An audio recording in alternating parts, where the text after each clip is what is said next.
Thanks for tuning in to the HR Uprising podcast. I'm your host, Lucinda Carney. The HR Uprising is focused on helping forward-thinking people professionals deliver real lasting value in their organisations. I'm a chartered psychologist, speaker and trainer, and recently authored the best-selling business book, How to Be a Change Superhero. My day job is founder and CEO of software and training business Actus. This gives me the opportunity to work with other businesses like yours. We are focused on building a better workplace for people wherever they are located, with the help of our performance, learning and talent management software and our training and consultancy services. Every week on the podcast, I will be covering different topics and challenges, joined by relevant experts and real-life people professionals. Thank you so much for tuning in. I really hope you enjoy and get value from this week's episode.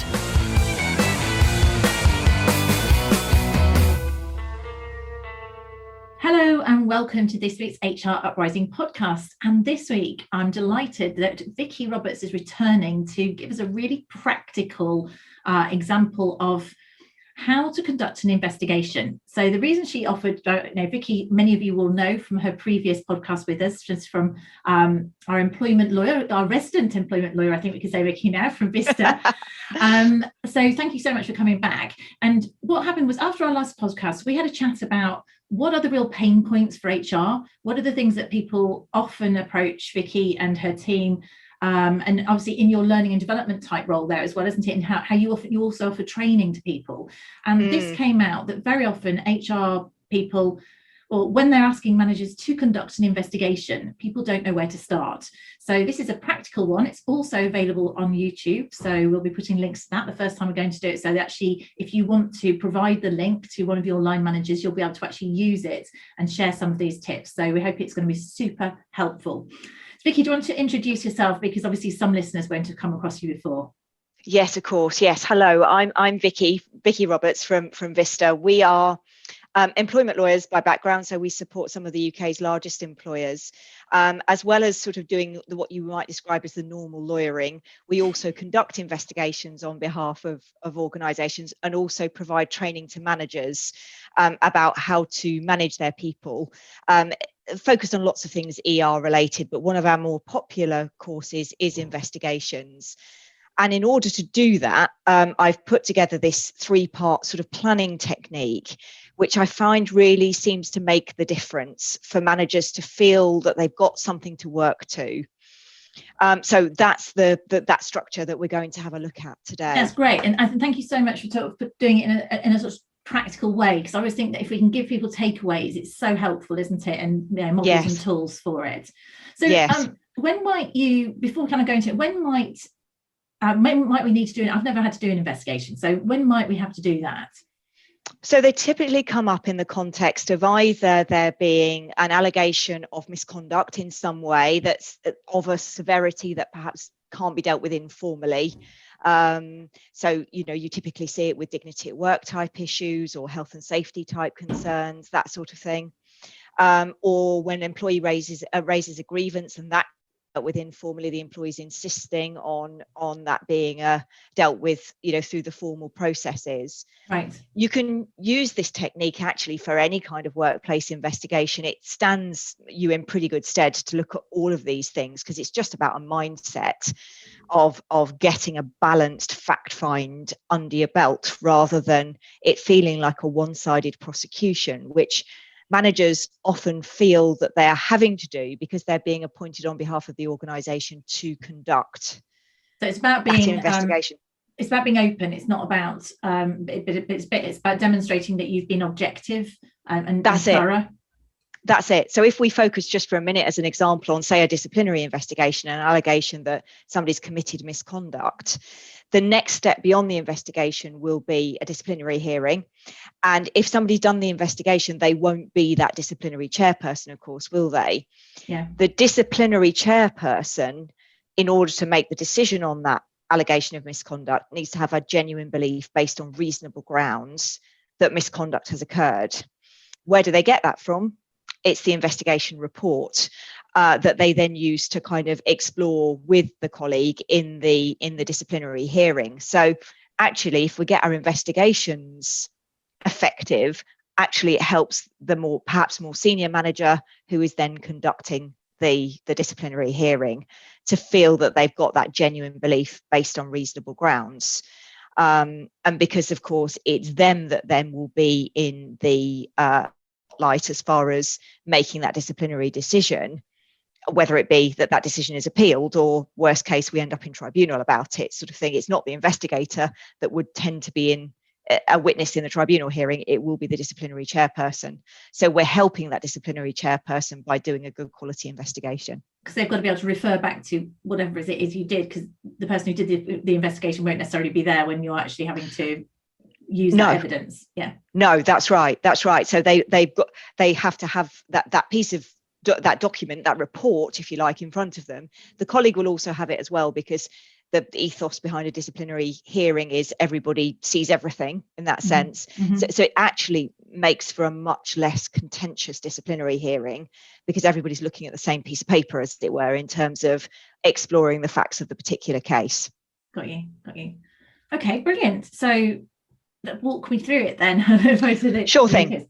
You're going to share. You've got some slides to share as well. So if anyone wants to see visuals, you can actually go onto YouTube and you'll be able to see those too. Yes. So the technique that I mentioned is a 3-part technique where we encourage managers to break down the case into 3 constituent parts. And what this is looking to do is give them structure. So to get beyond the emotion, get beyond the kind of complexity of what's happened, and they know the organization, they know what goes on, to, okay, so let me break down what I'm looking into what actually happened. So that's what evidence is there to support a conclusion that this happened, what are the relevant rules, and what are the relevant surrounding circumstances. So each of the techniques has its own role in terms of dealing with some of those points that you mentioned. So the what actually happened, what this helps to do is really focus the mind. One of the things where I've seen problems arise with investigations most often is delay. Right. It takes months to investigate this thing. And of course, if the employee is suspended or, the grievance has been raised and that's the center of their world right now, any delay that feels unreasonable is going to heighten the tensions around all of this. So that really helps with efficiency. And often when people brief people around an investigation, it's perhaps not as clear as it could be. So it helps us to say, right, what exactly am I looking into? What's my remit here? And also it helps the managers to spot if suddenly people are throwing in other allegations into the mix, they can start to say, okay, am I investigating that too? Or do I go back to whoever it is in the organisation that's commissioned me to do this investigation to say, do you want me to do that too? So, the allegation is that Vicky has spoken inappropriately to a colleague, but somebody's also alleged that she's fiddling her expenses. Do I include that in my investigation, or is that a separate thing to deal with, sort of thing? It's kind of scoping it then, right? So it is. Yeah, exactly. Great way of putting it. Absolutely. And if there are conscious decisions that are made about that, you then keep in your mind that timeline of when that decision was made. And that then explains why this investigation has taken a month, because of the fact that the remit changed in week 2. Yeah. And suddenly we're not in unreasonable delay territory. We're just in it took a while because it needed to territory. And then what happens, what this can be used for is to say, right, once I've got a clear remit, I can then identify who my witnesses are and who they aren't. So I don't have to speak to the whole shift or whatever it might be. But also I can start to plan and probe. Because one of the things I hear most often from HR is, oh, I wish this manager had probed this point in more detail. Right. And often I think the reason why they don't probe is that it's all going around in their heads in terms of what do they need to look into. So I've asked a question about that, tick, I move on. Whereas actually if they can break down the case into more of these bite-sized chunks, they'll probe on the key issues in a bit more depth. So by probing, getting underneath what happened, so is there a definitive way of probing, or is it just saying, why did you do that, or what else happened? Is it more about facts, or is it about what was going on for the person? It can be both. It can be both. And the what is going on for the person comes into that third part of that technique. So let's hold that thought, because that I think is really important. But you're right. I mean, probing can be perhaps where, I don't know, an incident has happened, and the colleague that the manager is interviewing has got brilliant recollection until the nub of the issue, and then they say, I can't remember. And so actually the manager will go, oh, they can't remember, move on. Whereas actually we need them, well, what is it you do can remember? You remember? Yeah. Yeah, exactly right. Exactly right. Or if we take a grievance example, he was aggressive to me. They just say he was aggressive. They don't probe in, well, in what way, what behavior, what body language, which of course you need to then speak to the other party in this equation to say, Fred says you were aggressive, and this is what he described. Yeah. Because it's interpretation. It's going down to behaviours, isn't it? So that people, rather than interpretation of behaviours. That's right. Yeah, exactly right. Yeah, exactly right. So that kind of that focus on what actually happened really does help with this idea of probing in that sense as well. And it also encourages to make sure that you evaluate the quality of the evidence. And an example I often use in training is a silly one, but it's a really good example to get managers really thinking, is if you imagine that in some way the colour of the sky was relevant on a particular day, and you've got two witnesses. One witness says, well, the day that we're talking about is the 1st of February. Of course, the sky was grey. It's always grey on that day, in February. We always have loads of rain. Whereas you've got your other witness who says something like, well, actually, I really remember the 1st of February because I took the dog out for a walk, and it was the first day I was able to go out without a coat. And I thought, blimey, 1st of February, great weather. Is this global warming? You know, they give you that kind of litany of detail. Whose evidence are you more likely to say is better quality? You're the one, the detail, like, presumably, and therefore come up with That's it. Yeah, exactly. And so actually then you can then start to get the manager to really evaluate the evidence that they're seeing. But unless they've kind of locked it down in terms of what actually I'm looking into here, that makes it more difficult, because how clear the recall is. Because I was thinking the whole thing about things like eyewitness testimony. I remember from my degree years ago, it's like notoriously unreliable. So that whole thing is actually, how real is this information? Yeah, that's it exactly. And that's where your background is far more in depth than mine in that sense. You can start to see where actually that the differences are enough to make somebody go, I believe that person over that person, which is something that managers I know really struggle with, because we're suggesting the other person is lying, which isn't necessarily the case. It could be about recollection, couldn't it? And they don't, so the manager doesn't need to judge it. In fact, probably shouldn't judge it, but what they need to do is ask enough questions and record, I presume, ad verbatim exactly what people are saying, but probe it enough so that you get enough detail for whoever to make the judgment as to how robust that set of facts is. Exactly right. So what the investigator's role is to say, I think there is sufficient or insufficient evidence for a reasonable belief that X, Y, and Z happened. Then it's down for the disciplinary chairperson to say, well, actually, do I genuinely believe that? And it is, a matter of genuine belief in that sense. But they're going to feel that they've got reasonable grounds for that belief if they've got a good quality report that describes and shows workings. That for me is so crucial. Why do they believe that actually it's more likely that the sky was blue? Because the witness really described a very clear recollection of something. That sort of thing. So they are interpreting it. So the investigation, the manager is interpreting it, but they're sharing the evidence that's given that interpretation. That's it. Exactly right. That's it, exactly. And it's then down to the disciplinary chairperson to decide whether to follow that or not. They're saying, what the investigator is simply saying is there is or there isn't, in their view, sufficient evidence to found a reasonable belief. So the second part of the technique, which is what are the relevant rules, what this is looking to address is the issue that managers often have around, well, I don't believe it's harassment, but who am I to say? That subjectivity about what the standards are.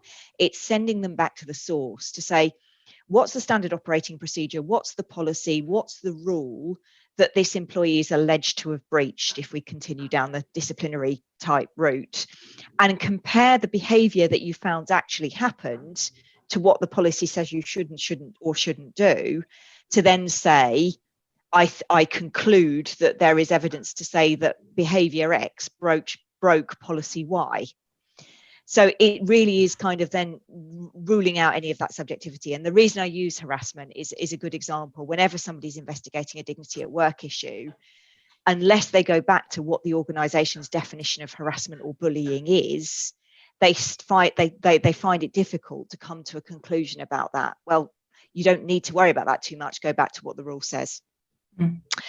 And it also helps you to identify as an organisation if there is, perhaps if I go back to my standard operating procedure example, perhaps an inconsistent application of that standard operating procedure, which perhaps explains why there's been an apparent breach or something like that. And then the third part of the technique is really, I think, where the magic happens in terms of achieving that really good quality balanced investigation. What you're looking for here is mitigating or aggravating factors. So what's been going on for the employee that's caused them to be snappy or be aggressive? And from again, if we use a disciplinary as an example, an employee is going to feel more likely to be listened to if the investigator is saying, so tell me what was going on for you at the time you had this conversation, so that they're going to feel able to say, look, my grandma was in hospital, the cat was at the vet's, whatever it might be, that might be a cause of the behaviour, which then can be taken into account when the disciplinary chairperson then makes the decision. And that would be about sanction, of course. It wouldn't be about whether they did it, because that's not relevant to whether they did it. It's only relevant to what was the reasoning behind it. Yeah. So they've been persistently, I don't know, aggravated in some way, or there's lots of the circumstances that may or may not justify the outcome, but or at least explain it, I guess. That's it. And whether the disciplinary chairperson says that's enough to mitigate whatever the potential sanction they're considering is a matter for them really to decide. But if the investigation lays it out at the beginning, at least it demonstrates to the employee that we are willing to listen to the surrounding circumstances. Yeah. The other thing it does, of course, is also pick up on aggravating factors. So what I often hear is, well, look, if there's evidence that they were aggressive before, then they must have done it this time. Well, it's not really probative of the fact that just because I was aggressive previously doesn't mean to say that there's any evidence to say that I did it this time. But if my manager spoke to me about it and told me that this behaviour is aggressive and is not okay, then actually when we come to look at then dealing with the second incident, the fact that I've been told about it is an aggravating factor. So again, could go to the potential sanction. So it enables us to make proper decisions in terms of how we should respond. Aggravating factor it's not aggravated me to behave in a certain way. It's almost a factor that works against me. So if I've said, I'm not being aggressive, but my manager talked to me about this particular tone of voice or way of reacting and it coming over as aggressive, that's an aggravating factor against my against the mitigation, if that makes sense. Yes, exactly. So it could be one way or the other, couldn't it? If somebody's committed that misconduct a second time, it's not probative of the fact that they've done it this time that we're looking into. So it doesn't sit in that first part of the technique, but it is relevant to what the sanction should be, because I've already been told about it once, type thing. So I should expect a more severe sanction because I've already been told what the expectation is of me. Yeah, less excuses. That's it, exactly. What's interesting is if you go and talk to somebody about it, I imagine the individual wants to start with the mitigation. But actually you need to go, no, actually let's start with the facts and we will come on to those extenuating circumstances later, isn't it? Facts, rules. That's it. One of the things that managers, I think, feel quite often is when they're asked to do an investigation, they need to have the Sherlock Holmes aha moment and prove that somebody did it, But actually, if we can create an atmosphere where we're saying to the employee being investigated, we're listening, tell me what's going on. They're more likely to be open, they're more likely to feel that they're able to share. And a good way of doing that is really making sure that we're focusing on the surrounding circumstances. So that's where I think it helps a manager to kind of drop their shoulders and go, okay, I'm not having to be Sherlock Holmes, I'm just having to ask good quality questions about what happened and really listen to what the employee has to say. And so it just, as I say, takes a little bit of the mystique out of conducting an investigation. Yeah, I can see that. I'm seeing links here between, I did a podcast on mediation with Pete Colby, and there's kind of link here. You can see that these are the things that understanding, being able to really listen to people's circumstances, their perceptions, those sort of things, feels like it links. Most definitely. I completely agree. And really what it also does is pull on managers, listening capabilities, their questioning techniques that they'll have learned in other ways. We just need to translate this into more of a what feels like a more contentious process, but actually it isn't. Ultimately doesn't need to be if we give them a structure to work to. No, that's good. Really good to have that. So when you're training people on it, do you kind of go through role plays with this, or go do it in a, is that how do you manage it? Yeah. So the way we tend to structure a piece of training is we'll give them this technique, talk through the theory, much like we've done here, and then give them a case study and ask them to think about the questions that they would want to ask, and crucially get them into the practice of saying, great question, why are you asking it, so that they can see the link. Then what we will do is explore questioning techniques with them. So that they see why they're asking the question according to this 3-part technique, so that they identify any kind of logical errors around, oh, well, did you do it? Have you done it before? Why are you asking that question? Oh, it's a relevant surrounding circumstance. Yes, it is. It's that sort of process that we go helping through. them get aware about which whereabouts in the process it is and what the questions are, and asking them in the right order, maybe. That's it. Exactly. And then what we tend to do is share with them a matrix type idea that says you can use this thinking when you're actually planning your investigation. Because one of the other pain points that I hear is that all managers write a list of questions and then they don't bend and sway. They don't sort of respond to the answers. They just go through the questions and end the interview as a result. They're not really listening. No, basically. Exactly. No, quite. And we've all done it. We've all thought, right, these are the questions I need to ask. Then the conversation goes in a different direction. And you're like, no, actually, they aren't the questions as I thought. So would you recommend using your matrix? You've got a matrix, haven't you? Yes. Yeah. Yes. Helps them to sort of remind them if they're going off piece. That's it. So here's one I prepared earlier, just to show you. So the matrix, and I actually do use this when I'm investigating myself, and I tend to put it into Excel rather than, this looks a bit more visually attractive than Excel. But less practical. Yeah, that's it. So what I tend to do is say, okay, let me just evaluate this case that I'm investigating into what actually happened. So what are the allegations that I'm looking at here? What are the relevant rules that I need to be thinking about? So where are the policies, etc., that set out what the standards of behaviour are? And then what are the relevant surrounding circumstances? And I might not have much inkling about that until I start talking to somebody, but it reminds me that I need to think about it. Then identify who my witnesses are. And then what we can start to do in these boxes is start to say, okay, what question do I need to ask about that particular issue? Then I also capture any documents, CCTV, that sort of thing. So a document might be the standard operating procedure, and I then make sure that I capture in here what the particular rule is that we're then measuring that behaviour against. So it gives me a structure to work to, and then you can plan your questions around, I don't know, 3 allegations, let's say. You've got a row each for each of the allegations. So I know I need to speak to that witness and that witness about that allegation. And then when I've got the evidence about what happened, I need to compare it against whatever that standard operating procedure says the behaviour needs to be, for example. And so if I kind of partially populate this to illustrate it, and I was thinking about how I explain this, and I thought a silly example.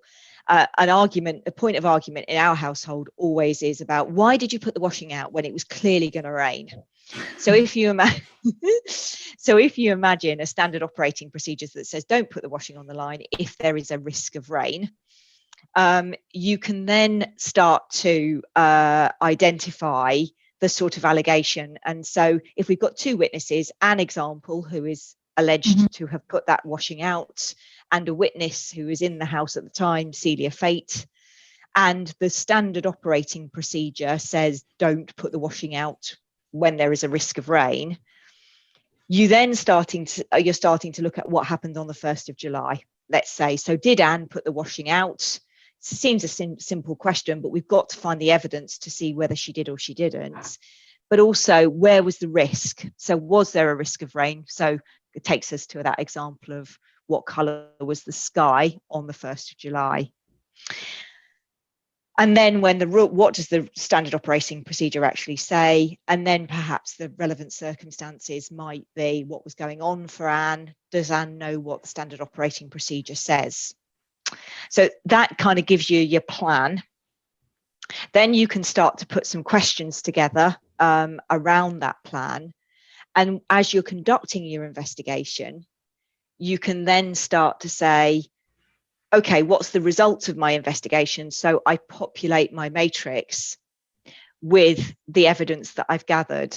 So again, if I just share the next page, this sort of shows you the results of having interviewed Anne first and then Celia. And if we just take this point as an example, Anne says, oh, I can't remember whether I put the washing out on the 1st of July. Celia, the witness, says, I remember having that conversation and she said she was going to risk it.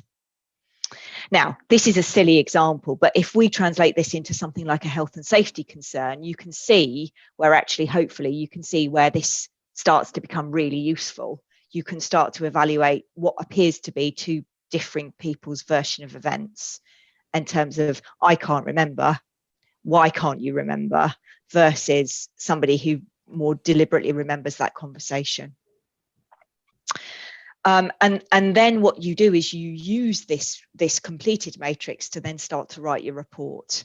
So you would say, for example, here, there is a conflict of evidence between Anne and Celia, but perhaps I prefer Celia's version of events because it's more specific. She remembers the events running up to it. Kind of thing, yeah.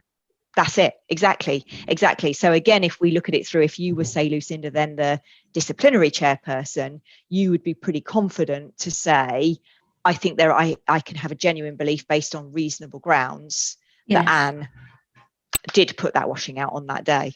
What this doesn't show is whether there's any intent. Oh no, she said she was going to risk it. If Celia's kind of say she said she was going to risk it, Anne can't remember. So what you don't know is whether or not Anne is saying she can't remember or genuinely can't remember. No, exactly. And then you would look at, and that's where you would look to probe, because then what you often find this matrix does is when you step back after your interviews, you go, hang on a minute, that doesn't make sense. One person's saying that they can't remember, the other person's got a very florid recollection. I need to go back and speak to Anne again. So then you get that probing. And one of the things managers struggle with, I think, is they feel that the investigation needs to run like a well-oiled machine, but it's a live process. I'd much rather than go back and say, I'm really sorry, Anne, I need to speak to you again, than try and kind of plow on knowing that there is an obvious hole. And the matrix helps you with that, spotting that obvious hole, if you like. Brilliant. That's really practical. I can see I can see how that works. Silly examples sometimes are the best ones, aren't they, in terms of bringing things to life. So that's helpful. That's it. Is that the way the example goes, or is there another aspect to it? So then just looking at then the rest of the matrix, it then just makes sure that we capture what exactly the standard operating procedure says, so that we can then compare. And as you say, we look at things like intent at that. So the rule says only putting out the washing out when there is no risk. So would a grey sky equal no risk? That's how you'd be evaluating that sort of behaviour. And then you could also look at the mitigating circumstances. Well, Anne says, look, the whole day was a blur because I was worried about the cat at the vet's. So that might make more sense of the I can't remember. It might do. but also it's very clear that she knew exactly what the rules were. So that takes you to those aggravating factors that we were talking about earlier. So she should have known better. That's it. That's right. That's right. So all of that then can flow into the investigation report, and it all just feels more doable for managers when they've got a structure to work to, which is really the idea behind it, why I put it together in the first place, to give managers something to work to. So are there any other things that people end up being trained on? What are your other sort of pain points that managers come and get trained on? Because I can see why that is something you wouldn't necessarily know how to do, or you wouldn't have, you might not feel, it's kind of common sense, but you might just need that confidence, don't you, to know you're doing it right? That's right, exactly. And because there's kind of law involved in all of this, people get very nervous about it. You're absolutely right. And actually, we can use this technique as well. If I go back to look at the technique itself for a second, you could, if you're the disciplinary chairperson, so you're obviously not involved in the investigation, but you're the disciplinary chairperson, you can evaluate that case that in front of you based on this technique as well. So we encourage our disciplinary chair people in training to kind of evaluate the evidence to say, do I genuinely believe that misconduct occurred? What does the evidence tell you based on the investigation report and your discussion in the disciplinary hearing? So again, it gives them something to work to when they're planning their agenda for a disciplinary hearing, to feel that they've given the case a good airing. And a lot of this is about confidence, to be able to say, I feel I've made a good quality decision, and these are my this is my workings, if you like. This is why I've decided what I have done. I followed the process. Fantastic. That's it. Yeah. Brilliant. Thank you, Vicky. I think that's really practical for people. So I know you've been on the podcast before. Do you want to just mention how people can get hold of you if they want to? And so say we're going to put the link to this as a video for people if they want to share this with their managers on our links. Just go to hruprising.com, and that's where the show notes will be. Lovely. Just mention how they can get a hold of you. I'm sure they can look you up on LinkedIn and things too. Yes, absolutely. So the last page on the slideshow that I've just been showing is just a synopsis of all the things that we have been talking about in terms of the benefits of that 3-part technique. If you want more information about it, you can either email me. It's vroberts@vista-online.co.uk. Or if you search for Vista Employer Services, you'll find it's www.vistaemployer.co.uk. And there's this technique and quite a few others, and also a very typical investigations training program for you to have a look at if it's something that you think actually your managers would benefit from. Are they open programs that people come to you, or do you kind of take them to them?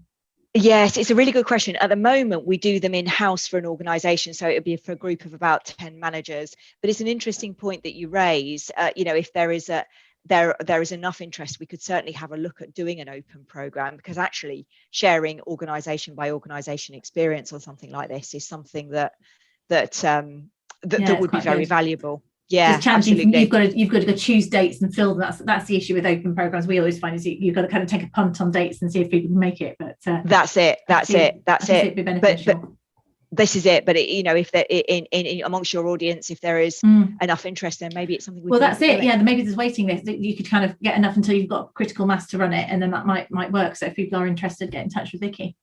Yeah, of course. Brilliant. Yeah, of course, with pleasure. Fantastic. Thank you so much once again for coming on and educating us. I think that was really super useful. And I definitely learned something there, Vicky. So thank you for coming on the HR Uprising. On to the next topic, we'll have to decide. In fact, please get in touch, guys, if that was useful to you, or if you'd like Vicky to come on and do any other employment law topics. Get in touch with us through various social media and let us know, and we'll definitely have you back. Thanks again for joining. A pleasure, Lucinda. No problem at all. Bye-bye. Thanks. Bye-bye. I really hope you found this week's episode useful and enjoyable.